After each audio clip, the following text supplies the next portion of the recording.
Hello दोस्तों, स्वागत है आप सभी का अपने YouTube channel Surya computer official पर। तो दोस्तों, हमारे संस्था का नाम है सूर्या कंप्यूटर इंस्टीट्यूट, जो भीमपुरा नंबर 1 बलिया में है। तो दोस्तों, मैं आप सभी को आज लेकर के आया हूं ईमेल से बहुत ही महत्वपूर्ण क्वेश्चन जो 40 हैं। ये क्वेश्चन आप पढ़ लेते हैं तो आपका आने वाला जो ट्रिपल सी का एग्ज़ाम है, जो 18 मार्च 2025 को होने वाला है, इसमें बहुत ही ज़्यादा फ़ायदेमंद होने वाला है।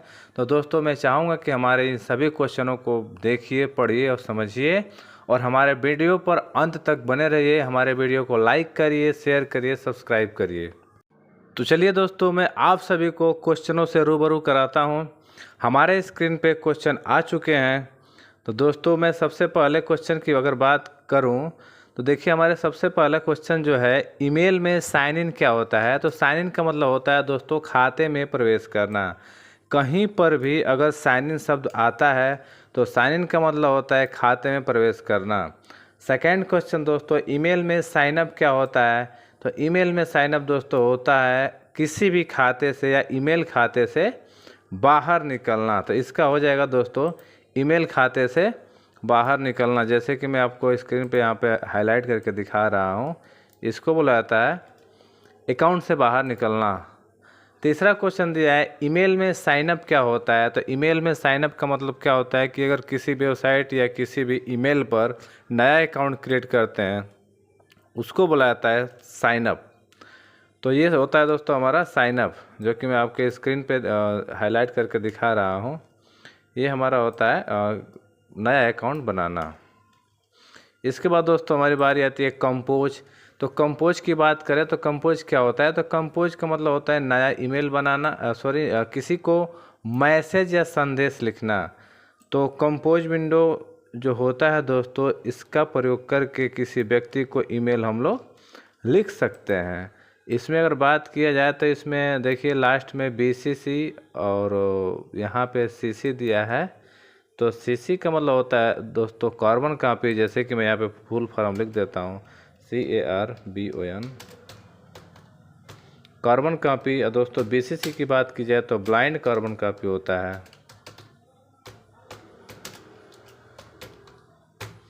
तो दोस्तों ये हमारा BCC और CC का पूरा नाम होता है।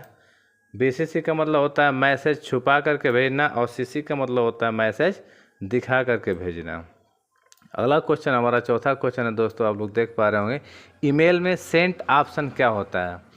तो दोस्तों ईमेल में जो सेंट ऑप्शन होता है, ईमेल में सेंट का मतलब होता है कि जो संदेश, यानी कि हमारे तरफ से जो संदेश हमारे तरफ से भेजे गए होते हैं, वही मैसेज दिखाए जाते हैं सेंट ऑप्शन में। इसको हम लोग आउट गोइंग मैसेज भी कर सकते हैं। आउट गोइंग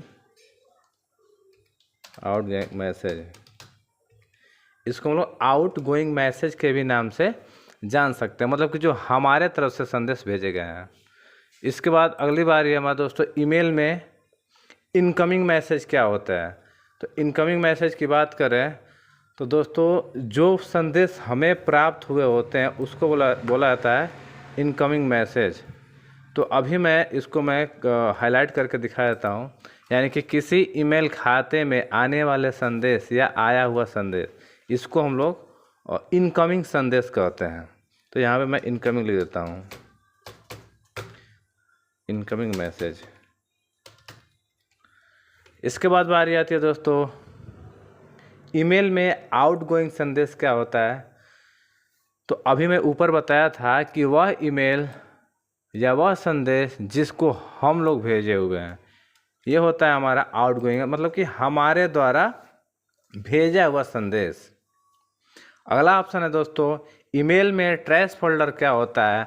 तो ट्रैश फोल्डर आप सभी लोग जानते होंगे कि ट्रैश फोल्डर वह फोल्डर होता है जिसमें सभी मिटाए गए संदेश होते हैं। तो यहाँ पे मैं फिर से आप लोग को दिखा देता हूँ। ट्रैश फोल्डर मतलब कि जो संदेश को हम लोग मिटा देते हैं, वो नॉर्मली ट्रैश फोल्डर में चला जाता है। और वहाँ पर कितने दिन तक रहता है दोस्तों ट्रैश फोल्डर में वो संदेश। तो वो संदेश ट्रैश फोल्डर में कितने दिन के लिए होता है, 30 दिन के लिए। इसके बाद 30 दिन के बाद वो ऑटोमेटिकली डिलीट हो जाता है। तो ये था हमारा ट्रैश फोल्डर। अगला क्वेश्चन है 9वां क्वेश्चन, ईमेल ड्राफ्ट बॉक्स, ये ड्राफ्ट लिखा हुआ है यहाँ पे, ड्राफ्ट बॉक्स मैं आप लोग को बता दे रहा हूँ, यहाँ पे लिख भी दे रहा हूँ मैं। ये होता है ड्राफ्ट बॉक्स। तो दोस्तों अगर मैं जानकारी के लिए बता दूं कि ड्राफ्ट बॉक्स क्या होता है, यानी कि जिन मैसेज को हमने लिखा लेकिन किसी को भेजा नहीं, वो सारे मैसेज जा कर के ड्राफ्ट बॉक्स में सेव हो जाते हैं, जो कि इस तरह से रेड में दिखते होंगे। ये ड्राफ्ट जो होता है दोस्तों ईमेल में, यानी कि जिनको हम लोग मेल लिखते हैं लेकिन भेजते नहीं है, वो सारे मैसेज इस तरह से ड्राफ्ट बॉक्स में चले जाते हैं और दिखाई देते हैं। अगला क्वेश्चन है दोस्तों 10वां, ईमेल में इनबॉक्स क्या होता है। तो इनबॉक्स का मतलब ये होता है कि इनबॉक्स वह स्थान है या वह बॉक्स होता है जहाँ पर सभी आए हुए मैसेज दिखाए जाते हैं। इनबॉक्स में प्राप्त किए गए संदेश दिखाई देते हैं। अभी मैंने जैसे कि ऊपर भी बताया था, अगला क्वेश्चन है ईमेल में बीसीसी क्या होता है। तो बीसीसी का मतलब होता है दोस्तों ब्लाइंड कार्बन कॉपी, जो कि मैं अभी ऊपर की तरफ लिखा था। तो ये होता है ब्लाइंड कार्बन कॉपी, मतलब इसमें क्या होता है कि किसी भी व्यक्ति को मैसेज अगर ग्रुप के साथ भेजते हैं, एक साथ 4 लोग 5 लोग 7 लोग, तो बीसीसी का अगर प्रयोग करते हैं तो ये मैसेज को क्या करता है, हाइड कर देता है। मतलब ये मैसेज उन्हीं लोग को दिखाई देता है जिनको आप भेजेंगे, बाकी और किसी पर्सन को दिखाई नहीं देता है। अगला क्वेश्चन दिया दोस्तों सीसी। सीसी का मतलब होता है कार्बन कॉपी, जिसका प्रयोग ईमेल में अगर आप एक साथ 4 से 5 लोगों को या 200 से 300 लोगों को ईमेल भेजते हैं, तो इसके प्रयोग से मैसेज सभी के पास जाएगा और सभी को ये पता चल जाता है कि ये संदेश हमारे सिवा और किनके पास गया है।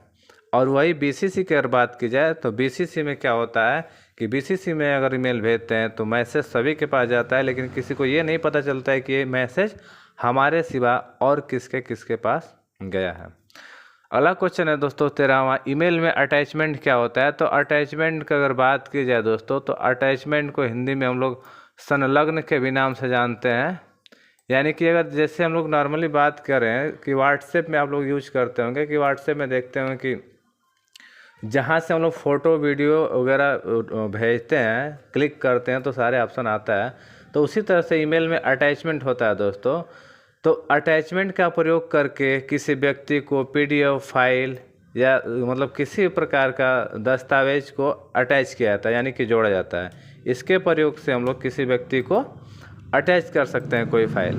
लेकिन हाँ ये दोस्तों ये ध्यान दीजिए कि ईमेल में मैक्सिमम अटैचमेंट कितने MB का होता है, 25 MB, ओनली 25 MB का ही होता है। 25 MB से अधिक अटैचमेंट नहीं कर सकते हैं।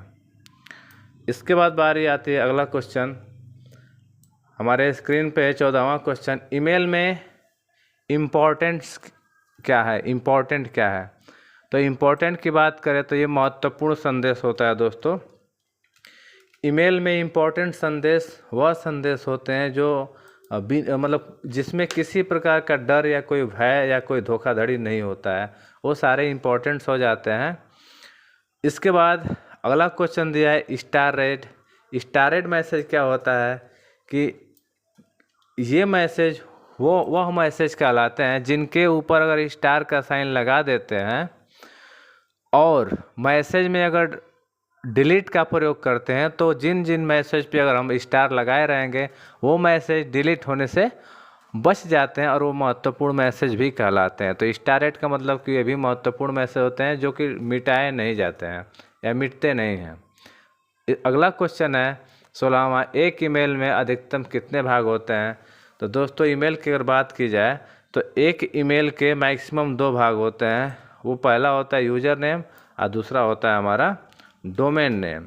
तो जैसे कि मैं एक ईमेल आईडी यहाँ पे लिख देता हूँ, ये मैं अपना ईमेल आईडी टाइप करता हूँ।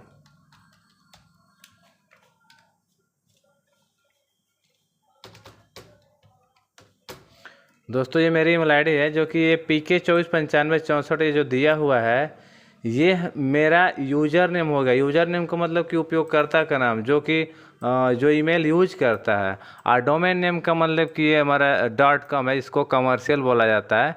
तो ये डोमेन नेम हो जाता है और ये यूजर नेम होता है। जो ए बना के जो गोल सा दिया है इसको बोला जाता है @। ये क्या करता है, यूजर नेम और डोमेन नेम को अलग करता है।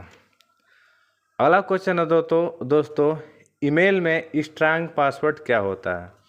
तो स्ट्रांग का मतलब मजबूत पासवर्ड, जिसको कोई हैक ना कर पाए जल्दी, जिसको कोई तोड़ ना पाए।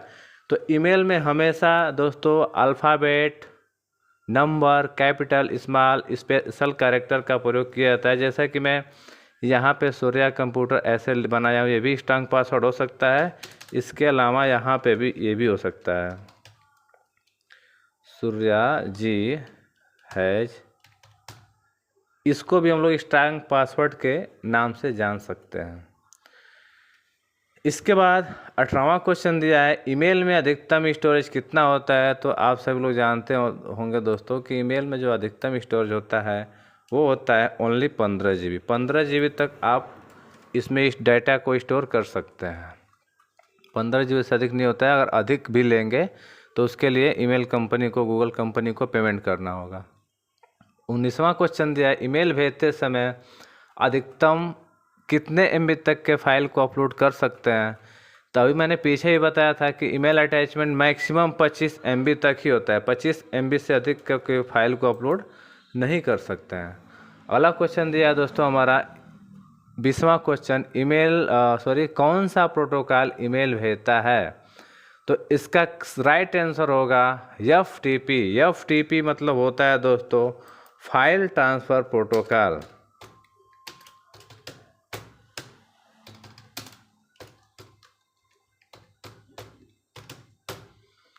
फाइल ट्रांसफ़र प्रोटोकॉल ये होता है हमारा FTP, यानी कि ईमेल भेजने के समय प्रयोग किया जाता है। अगला क्वेश्चन दिया दोस्तों, कौन सा प्रोटोकॉल ईमेल को डाउनलोड करता है, यानी कि रिसीव करने की अगर बात की जाए तो ये होता है हमारा POP3। POP3 का मतलब होता है दोस्तों पोस्ट ऑफिस प्रोटोकॉल। 3 का मतलब होता है दोस्तों वर्जन 3।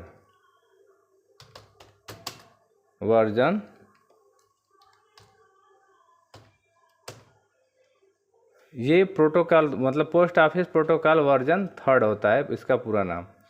अगला क्वेश्चन दोस्तों दिया है 22वां, कौन सी फाइल ईमेल के द्वारा भेजी नहीं जा सकती है। तो दोस्तों अगर हम बात करें कि ईमेल के साथ कौन कौन सी फाइल नहीं भेजी जा सकती है, तो इसमें जो EXE होता है, मतलब किसी भी एप्लीकेशन का जो सेटअप होता है, जैसे कि MS ऑफिस का हो गया या किसी भी एप्लीकेशन का, तो वो फाइल भेजी नहीं जा सकती। बाकी PDF, ऑडियो, वीडियो जो भी भेजना चाहें आप ईमेल के द्वारा भेज सकते हैं। तो ये दोस्तों CCC में ये क्वेश्चन बार बार पूछता है कि कौन सी फाइल ईमेल के साथ भेजी नहीं जाती है। तो EXE होता है, इसका पूरा नाम एग्जीक्यूटेबल होता है, जो कि आप लोग देख सकते हैं। अगला क्वेश्चन दिया है दोस्तों, ईमेल कब आया। तो ईमेल की बात की जाए तो हमेशा दोस्तों होता है 1971 में होता है, और कहाँ पे था, तो अमेरिका में था। इसके बाद अगला क्वेश्चन दिया है दोस्तों कि ईमेल किसने बनाया। तो ईमेल किसने बनाया या ईमेल के फाउंडर कौन है। तो ईमेल के फाउंडर की बात की जाए तो ईमेल के फाउंडर हैं दोस्तों रे टॉमलिंसन है दोस्तों। अगला क्वेश्चन दोस्तों दिया है ईमेल का पूरा नाम, जो कि CCC में पूछता रहता है। पूरा अगर नाम नहीं पूछेगा तो पूछ सकता है कि ईमेल में ई का क्या मतलब है। तो ईमेल में ई का मतलब होता है इलेक्ट्रॉनिक, लेकिन यहाँ पे दिया गया ईमेल का पूरा नाम। तो ईमेल का पूरा नाम दोस्तों होता है इलेक्ट्रॉनिक मेल, जिसको हम लोग हिंदी में कह सकते हैं विद्युत संदेश। इसके बाद ट्रू फॉल्स क्वेश्चन आ जाता है दोस्तों। तो 26वां क्वेश्चन दिया है, क्या हम ईमेल अपने आवासीय पते पर भेज सकते हैं। तो जी नहीं, ये बिल्कुल गलत होता है। आवासीय पते का मतलब दोस्तों हमारे घर का पता होता है, जिस पे ईमेल नहीं जाती है। आवासीय पते और ईमेल आईडी का जो पता होता है वो बिल्कुल अलग होता है। तो हम अपने घर के पते यानी कि आवासीय पते पर ईमेल कभी भी नहीं भेज सकते हैं। 27वां क्वेश्चन दिया दोस्तों, ईमेल भेजने के लिए इंटरनेट की आवश्यकता पड़ती है। तो हाँ बिल्कुल, बगैर इंटरनेट का हम लोग ईमेल सेंड नहीं कर सकते हैं। तो ईमेल भेजने के लिए इंटरनेट की आवश्यकता पड़ती है। क्या अगला क्वेश्चन दिया है, क्या बिना इंटरनेट के ईमेल को प्राप्त किया जा सकता है। तो दोस्तों अगर हम बता दें कि ईमेल भेजने में अगर इंटरनेट की आवश्यकता पड़ती है तो ईमेल को रिसीव करने में भी इंटरनेट की आवश्यकता पड़ेगी। बगैर इंटरनेट का ईमेल को हम लोग रिसीव नहीं कर पाएंगे या नहीं देख पाएंगे कि कौन व्यक्ति हमको क्या संदेश या मैसेज किया है। अलग क्वेश्चन दिया है कि हॉटमेल एक ईमेल सुविधा है, तो हाँ बिल्कुल हॉटमेल भी एक ईमेल सुविधा है। अलग क्वेश्चन दोस्तों, तीसरा क्वेश्चन दिया है कि क्या हम ईमेल दुनिया भर में कहीं पर भी भेज सकते हैं, तो हाँ बिल्कुल भेज सकते हैं। ईमेल दुनिया भर में दुनिया के किसी भी कोने में भेज सकते हैं, क्योंकि ये वर्ल्ड लेवल पे काम करता है। ईमेल कोई भारत में ही नहीं, ये पूरे दुनिया में कहीं पे किसी के भी ईमेल पते पर भेज सकते हैं। अलग क्वेश्चन दिया दोस्तों 31वां, क्या ईमेल भेजते समय टेक्स्ट फॉर्मेटिंग सुविधा उपलब्ध नहीं है, तो ये बिल्कुल गलत हो जाएगा दोस्तों, क्योंकि हम लोग ईमेल भेजते समय टेक्स्ट फॉर्मेटिंग का मतलब कि जो ईमेल में हम लोग बॉडी में जो संदेश टाइप करते हैं उसको हम लोग बोल्ड, इटैलिक या कलरफुल कर सकते हैं, तो इसका आंसर हो जाएगा फॉल्स, कर सकते हैं। ईमेल, अगला क्वेश्चन दिया है कि क्या ईमेल में सब्जेक्ट केवल टेक्स्ट में हो सकता है, तो हाँ, जैसे कि किसी को आप ईमेल सेंड कर रहे हैं, तो सेंड कर रहे हैं तो ईमेल का जो मेन पार्ट होता है जिसको हम लोग सब्जेक्ट के नाम से जानते हैं, यानी कि विषय, ईमेल किस संबंध में भेजा जा रहा है वो बताया जाता है, तो वो सिर्फ टेक्स्ट में होता है, ऑडियो वीडियो में नहीं होता है। तो ईमेल का जो सब्जेक्ट होता है वो केवल टेक्स्ट में यानी कि अक्षर में होता है। 33वां क्वेश्चन दिया है कि क्या हम बॉडी में बिना कुछ लिखे ईमेल भेज सकते हैं, तो बॉडी वो हिस्सा होता है दोस्तों जिसमें हम अपना इन्फॉर्मेशन या अपना संदेश टाइप करते हैं, तो ईमेल के बॉडी में बिना लिखे संदेश भेजा जा सकता है। 34वां क्वेश्चन दिया है दोस्तों, ईमेल भेजने से पहले ईमेल की जांच करना ज़रूरी होता है कि ईमेल सही है कि नहीं, तो ये बिल्कुल सही है दोस्तों। अगर हम किसी को ईमेल अगर भेजना चाहते हैं तो जब तक ये जांचेंगे नहीं कि ईमेल सही है या गलत, तो कैसे प्रूफ होगा। अगर गलत ईमेल होगा तो मैसेज जाएगा ही नहीं, तो इसके लिए ईमेल भेजने से पहले हमको ये जांचना होता है कि ईमेल सही है या गलत। 35वां क्वेश्चन दोस्तों, ईमेल सेवा एक मुफ्त सेवा है जो पूरे दुनिया भर में फैला हुआ है, तो बिल्कुल सही। ईमेल एक मुफ्त यानी कि फ्री सेवा है जिसका कोई चार्ज, कोई शुल्क नहीं लगता है, और ये पूरा दुनिया भर में विख्यात है, पूरे वर्ल्ड में फेमस है। 36वां क्वेश्चन दोस्तों, ईमेल भेजने में समय लगता है, तो नहीं, ईमेल भेजने में बिल्कुल समय नहीं लगता है। ये एक संचार का माध्यम होता है, आप 1 सेकेंड में ही दुनिया के किसी भी कोने में ईमेल भेज सकते हैं। अगर आपके पास नेट फास्ट है, इंटरनेट सुविधा फास्ट है, तो 1 सेकेंड में कहीं पे भी भेज सकते हैं। अगर इंटरनेट फास्ट नहीं है तो नहीं भी जा सकता है। 37वां क्वेश्चन है दोस्तों, अनजान ईमेल पर क्लिक करना खतरे से भरा है, हाँ बिल्कुल भरा है, क्योंकि दोस्तों ईमेल पे सिर्फ फ़ायदे वाले ही मैसेज नहीं आते हैं। ईमेल पे धोखाधड़ी, जिसको हम लोग अनवांटेड, अवांछित मैसेज के नाम से जानते हैं या स्पैम के नाम से जानते हैं, जिस पे क्लिक करना यानी कि खतरे से भरा होता है। हमारे अकाउंट हैक हो सकते हैं और हमारे डेटा लीक हो सकते हैं, इसलिए बगैर जान पहचान के ईमेल पे क्लिक नहीं करना चाहिए। 38वां क्वेश्चन दिया है दोस्तों, प्रचार प्रसार के मैसेज को एडवांटेज या अवांछित मैसेज के नाम से जाना जाता है, तो बिल्कुल जो मैसेज बिना बुलाए यानी कि बिन परमिशन के आते हैं उनको प्रचार प्रसार, एडवांटेज या अवांछित मैसेज के नाम से जाना जाता है। 39वां क्वेश्चन दिया है दोस्तों, भेजे हुए मैसेज को हम एडिट कर सकते हैं, तो नहीं, जो मैसेज एक बार चला जाता है वो एडिट नहीं होता है। अगर ड्राफ्ट बॉक्स में आप सेव किए हैं तो उस मैसेज को आप एडिट कर सकते हैं, लेकिन भेज देने के बाद एडिट नहीं कर सकते हैं। भेजने से पहले आप जितनी बार चाहे उतनी बार एडिट कर सकते हैं। 40वां क्वेश्चन दोस्तों, ईमेल से डिलीट किया गया मैसेज रिसाइकल बिन में जाता है, तो जी नहीं, ईमेल से डिलीट किया हुआ मैसेज अगर जाता है तो वो जगह कौन सी है, TRASH, ये होता है ट्रैश फोल्डर। अगर मैं आप सभी को बता दूं कि रिसाइकल बिन कंप्यूटर का एक आइकन्स होता है जिसमें सभी प्रकार के मिटाए गए फाइल फोल्डर मौजूद होता है, सेव होता है, और ट्रैश फोल्डर ईमेल में होता है। तो ईमेल में जो ट्रैश फोल्डर होता है जो कि डिलीट किया गया मैसेज को स्टोर करता है। तो दोस्तों उम्मीद करता हूँ कि मेरा ये वीडियो आपको काफ़ी अच्छा लगा होगा। हमने जो क्वेश्चन बताया ये आप सभी को बहुत अच्छे से समझ में आया हो गया। तो दोस्तों इसी तरह के वीडियो को पाने के लिए हमारे चैनल पे बने रहिए, हमारे वीडियो को अंत तक देखिए और हमारे चैनल को लाइक करिए, शेयर करिए, सब्सक्राइब करिए अपने दोस्तों मित्रों के पास, और आने वाले परीक्षाओं में तैयारी करिए। मैं फिर अगले वीडियो में एक नए वीडियो के साथ मिलता हूं और नए क्वेश्चन के साथ मिलता हूं। तब तक के लिए जय हिंद, थैंक यू।